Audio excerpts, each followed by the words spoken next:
বাংলাদেশে প্রতি বছর স্নাতক শেষ করছে লক্ষ তরুণ, কিন্তু চাকরি পাচ্ছে কতজন? তাহলে প্রশ্ন জাগে, শিক্ষা কি আলোর পথ নাকি বেকার তৈরির কারখানা? আমাদের শিক্ষা ব্যবস্থায় সার্টিফিকেট আছে, কিন্তু দক্ষতা নেই। আমরা শিখি কিভাবে মুখস্থ করতে হয়, কিভাবে পরীক্ষায় A+ পেতে হয়, কিন্তু আমরা শিখি না কিভাবে সমস্যার সমাধান করতে হয়। বিশ্ববিদ্যালয়ে পড়ে একজন অর্থনীতিবিদ হচ্ছে, কিন্তু সে জানে না কিভাবে ছোট একটি ব্যবসা শুরু করতে হয়। আমরা এত বছর পড়ালেখা করছি, কিন্তু কেউ আমাদের শেখায় না কিভাবে একটি ভালো সিভি লিখতে হয়, ইন্টারভিউ দিতে হয়, কিংবা উদ্যোক্তা হতে হয়। আমরা শুধু চাকরি খুঁজতে শিখি, চাকরি তৈরি করতে না। এই ব্যবস্থায় কেবল সনদ মেলে, ভবিষ্যৎ নয়।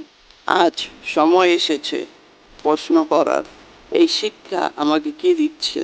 এবং সবচেয়ে বড় কথা, আমি কি শুধু চাকরিই খুঁজব, নাকি নতুন কিছু সৃষ্টি করার চেষ্টা করব?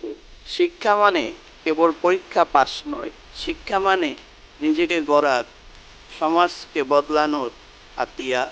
যদি তুমি ভাবো এই শিক্ষা ব্যবস্থা বদলানোর দরকার, তাহলে শেয়ার করো, কারণ পরিবর্তন শুরু হয় প্রশ্ন থেকেই।